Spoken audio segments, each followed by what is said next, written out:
tea and coffee have nicotine. Is it haram? Why or why not? Nicotine is a substance present in cigarette, tobacco that can lead to a lot of disease. Jazakallah khair. The question asked by Sister Aisha from Pakistan is that tea contains nicotine, and nicotine is there in cigarettes, etc., and cause many disease. So is having tea haram or halal? Before I reply to this question, I would like to tell the sister and the audience that you will be shocked to know that many vegetables also have nicotine. Even potato have nicotine, even tomato has nicotine, even eggplant, brinjal has nicotine, even cauliflower has nicotine. So the question should have been that is having tomato or potato or cauliflower or brinjal haram or halal? Anyway, you need not be so shocked. As far as the ruling is concerned, that smoking cigarette is 100% haram. There are many scholars, and I've given a lecture on that, and my answer is long, so I won't repeat into why cigarette smoking is haram. But there are more than 400 fatwas that tobacco and smoking cigarette is haram, and according to the World Health Organization, more than 6 million people die every year only because of smoking cigarette.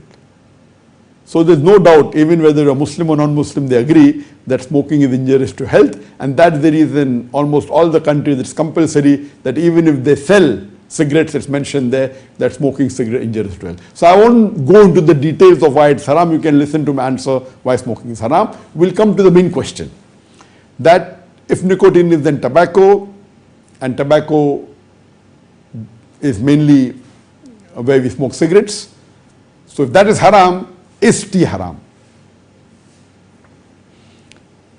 As far as nicotine is concerned, nicotine is present in the tobacco, and tobacco is used for smoking, which is haram undoubtedly. Nicotine is also present in tea, potatoes, tomatoes, brinjal, cauliflower, but the point to be noted is it is present in trace amounts, negligible amount, as compared to tobacco. When you smoke a cigarette, one cigarette when you smoke, it contains about 10 milligrams of nicotine, and when you smoke a cigarette, about 2 milligram on average cigarette, not too big, not too small, an average cigarette, 2 milligram of nicotine is inhaled. As far as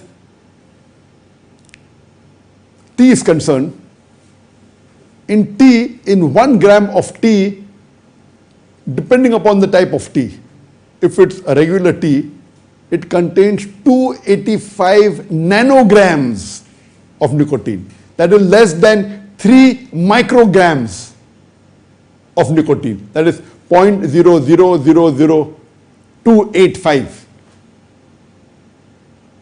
grams in 1 gram of tea. And 1 gram of tea is about half teaspoon. So percentage wise it will be 0.0000285%, which is negligible. Means it will be negligible 0 to up to 285 nanograms. That means negligible. If it is black tea, it may be up to 100 nanograms. That is 1 micrograms, 0.00001 gram. In percentage wise, 0.0001%, which is negligible. So the nicotine that is there in tea, or whether it be the vegetables I have named, it is not haram because number one, it is in trace amounts, it is negligible. For example, brinjal. Brinjal, it said that when you have brinjal, if you have 20 kilos of brinjal, then that will be equivalent to somewhat 1 cigarette smoking. When you smoke a cigarette, 2 milligrams of nicotine, you will require 20 kilos. Now, I don't know, you can eat 20 kilos together. So point number one, and brinjal is one of the vegetables which is higher than tomato, and potato is much less. All these are trace amounts. So number one point to be noted, that why it is not haram, because it's available in trace amounts. Number two, that tea, when you boil tea for 5 minutes, approximately 50% only gets dissolved into the tea you have.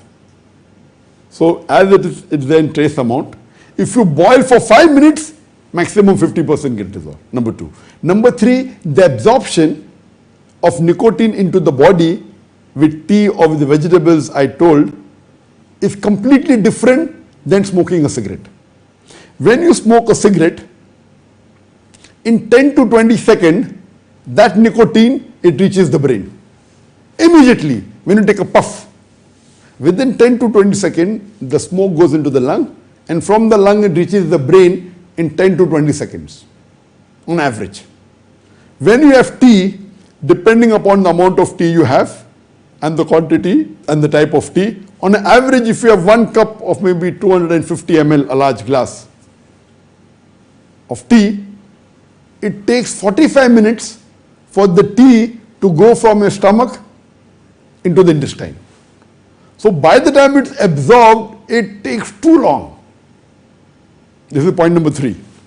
Point number four, the nicotine that you have in tea or the vegetables, it is not addictive. Whereas the nicotine, by smoking, it reaches the brain immediately and is addictive. So based on these four scientific reasons, that it is available in trace amounts, even if the absorption of the tea in the water is less than 50%. Number three is that the way it is absorbed is different than smoking, where the nicotine goes directly into the brain. And number four, the nicotine in tea is not addictive. And even the nicotine that is there in the potato and in the tomato, in the brinjal, in the cauliflower, all are in trace amounts. It is not addictive at all. It is not harmful for health at all. No scientific research has ever told that the nicotine present in the potato or in the cauliflower or in the tea is harmful. Yes, if you have anything excessively, that's a different thing. So what is harmful, that if you have tea along with sugar, and if you have diabetes, then the doctor said don't have tea, but they say no problem in having black tea or having tea without milk. So milk having excessive, if you have certain diseases, or having sugar is good for health, but if you have diabetes, it's not good. So if you have diabetes, doctor tells not to have tea, not because of the nicotine, because of the sugar. But tea per se is totally halal. It's not addictive. There are no health problems as far as nicotine is concerned. Hope that answers the question. Therefore, it's not haram. It's perfectly halal. And if there are stimulants in tea or in coffee when you have, it keeps you awake, and that is good and permissible. It's not addictive. Hope that answers the question.